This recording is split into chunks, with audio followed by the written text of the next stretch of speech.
നമസ്കാരം. ലോക പ്രശസ്തമായ മലയാളികളുടെ അഭിമാനമായ കോടിക്കണക്കിന് വിശ്വാസികളുടെ ആരാധനാ കേന്ദ്രമായ ശബരിമലയിൽ ഭീകരമായൊരു കൊള്ള നടന്നിട്ട് അതിന് ഉത്തരവാദികളായവർ ഇപ്പോഴും സമൂഹത്തിനു മുന്നിൽ മാന്യന്മാരായി ഇറങ്ങി നടക്കുന്നുണ്ടെങ്കിൽ അത് ഇവിടുത്തെ നിയമ സംവിധാനത്തിൻ്റെ കഴിവുകേടാണ്. ശബരിമലയിൽ 2019 സ്വർണം പൂശിയ ദ്വാരപാലക ശില്പം കഴിഞ്ഞ വർഷം വീണ്ടും അറ്റകുറ്റപ്പണിക്ക് കൊണ്ടുപോകാനായി മനഃപൂർവ്വം കേടുപാടുകൾ വരുത്തിയെന്നാണ് SITയുടെ ഇപ്പോഴത്തെ സംശയം. ശബരിമല സ്വർണ്ണക്കൊള്ള കേസിലെ മുഖ്യപ്രതിയായ ഉണ്ണികൃഷ്ണൻ പോറ്റിയും ചെന്നൈയിലെ സ്വർണം പൂശുന്ന സ്ഥാപനമായ സ്മാർട്ട് ക്രിയേഷൻസിന്റെ ഉടമസ്ഥനും ദേവസ്വം ബോർഡിലെ ചില ഉദ്യോഗസ്ഥരും ഇതിനായി ഗൂഢാലോചന നടത്തിയെന്നും SIT പറയുന്നു. ഈ സ്വർണ്ണക്കൊള്ള കേസ് ഉയർന്നു വന്നിട്ട് 1 കൊല്ലമാകാൻ പോകുന്നു. പക്ഷേ സാധാരണക്കാരായ ജനങ്ങൾക്ക് പോലും ഉണ്ടായ സംശയം SITക്കുണ്ടായത് ഇപ്പോഴാണ്. ശബരിമല സ്വർണ്ണക്കൊള്ള പുറത്തു വരുമ്പോൾ PS പ്രശാന്ത് ആയിരുന്നു Travancore Devaswom board president. Prashanth Devaswom board പ്രസിഡന്റായി ചുമതലയേറ്റയുടൻ ഉണ്ണികൃഷ്ണൻ പോറ്റി അടുത്തുകൂടി വിശ്വാസം പിടിച്ചുപറ്റിയെന്നും ചില ബോർഡംഗങ്ങളെ സ്വാധീനിച്ചെന്നുമാണ് SIT സംശയിക്കുന്നത് എന്നാണ് ഇപ്പോൾ പുറത്തുവരുന്ന വിവരം. ഇവരുടെയൊക്കെ വിശ്വാസം നേടിയതിനു ശേഷമാണ് ദേവസ്വം മാനുവലും ഹൈക്കോടതിയുടെ ഉത്തരവുമൊക്കെ ലംഘിച്ചുകൊണ്ട് ശില്പം അറ്റകുറ്റപ്പണികൾക്കാണെന്ന് പറഞ്ഞ് വീണ്ടും ചെന്നൈയിലേക്ക് കൊണ്ടുപോയതത്രേ.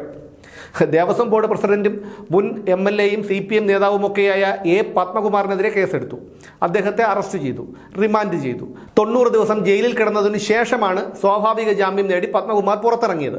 പത്മകുമാർ പ്രസിഡന്റ് ആയിരുന്ന സമയത്തെ ദേവസ്വം ബോർഡ് അംഗങ്ങളെയും അറസ്റ്റ് ചെയ്ത് റിമാൻഡ് ചെയ്തിരുന്നു. ഇതിൽ ശങ്കർദാസിനെ അറസ്റ്റ് ചെയ്യാൻ SIT വിമുഖത കാണിച്ചു. ഒടുവിൽ ഹൈക്കോടതിയുടെ ഡിവിഷൻ ബെഞ്ച് സ്വരം കടുപ്പിച്ചപ്പോഴാണ് ശങ്കർദാസിനെ അറസ്റ്റ് ചെയ്തത്. പക്ഷേ എന്നിട്ടും PS പ്രശാന്തിനെ അറസ്റ്റ് ചെയ്തില്ല. വളരെ രഹസ്യമായി പ്രശാന്തിനെയും അന്നത്തെ ദേവസ്വം മന്ത്രിയായിരുന്ന കടകംപള്ളി സുരേന്ദ്രൻ്റെയും മൊഴിയെടുത്തു.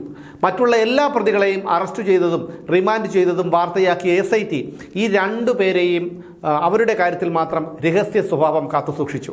ഇപ്പോൾ കണ്ടെത്തിയിരിക്കുന്നത് ഉണ്ണികൃഷ്ണൻ പോറ്റി പ്രശാന്തിനെ വലയിൽ വീഴ്ത്തുകയായിരുന്നു എന്നാണത്രേ.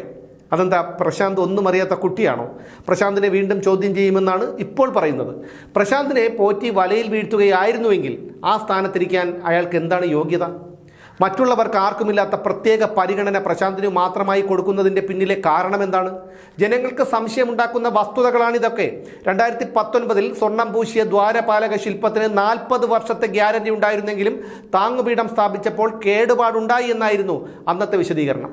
പുതിയതായി നിർമ്മിച്ച താങ്ങുപീഠത്തിന്റെ അളവ് കൃത്യമല്ലാത്തതുകൊണ്ട് അത് സ്ഥാപിക്കാനും കഴിഞ്ഞിരുന്നില്ല. താങ്ങുപീഠം ഉറപ്പിക്കാൻ ശ്രമിച്ചപ്പോൾ ശില്പത്തിന്റെ കാലിന്റെ ഭാഗം പൊട്ടുകയും അതുകൊണ്ട് അറ്റകുറ്റപ്പണി ചെയ്യാൻ തീരുമാനിക്കുകയും ചെയ്തു. എന്നാൽ ശില്പത്തിന്റെ കാലിലെ കേട് അത് പുറത്തേക്ക് കൊണ്ടുപോകാനായി മനഃപൂർവ്വം ഉണ്ടാക്കിയതെന്നാണ് ഇപ്പോൾ SIT സംശയിക്കുന്നത്. PS Prashanth Devaswom board president ആയിരുന്നപ്പോൾ നടന്ന സ്വർണ്ണക്കൊള്ളയ്ക്ക് പുതിയ കേസെടുക്കണോ എന്നുള്ള കാര്യത്തിൽ SITക്ക് ഇപ്പോഴും അവ്യക്തതയുണ്ട്. പക്ഷേ അങ്ങനെ പുതിയ കേസെടുത്താൽ നടപടിക്രമങ്ങളൊക്കെ പൂർത്തിയാക്കി കുറ്റപത്രം സമർപ്പിക്കുന്നതിന് കാലതാമസമുണ്ടാകും. അതുകൊണ്ട് നിലവിലുള്ള കേസിന്റെ അന്വേഷണത്തിനോടൊപ്പം ഈ കേസിലും അന്വേഷണം നടത്തി അധിക കുറ്റപത്രം സമർപ്പിക്കാനുള്ള സാധ്യതയുമുണ്ട്. എന്തായാലും PS പ്രശാന്തിനെയും മുൻ ദേവസ്വം ബോർഡംഗം A. അജികുമാറിനെയും SIT വീണ്ടും ചോദ്യം ചെയ്യുമെന്നാണ് ഇപ്പോൾ പുറത്തുവരുന്ന വിവരം. പക്ഷേ മാസങ്ങൾക്ക് മുമ്പ് തന്നെ പുറപ്പെടുവിച്ച ഇടക്കാല ഉത്തരവിൽ ഹൈക്കോടതി രൂക്ഷ പരാമർശം നടത്തിയിട്ടും പ്രശാന്തിനെതിരെ എന്തുകൊണ്ട് SIT മൃദു സമീപനം സ്വീകരിച്ചു എന്നുള്ള ഒരു ചോദ്യം ഇപ്പോഴും ബാക്കി നിൽക്കുന്നുണ്ട്.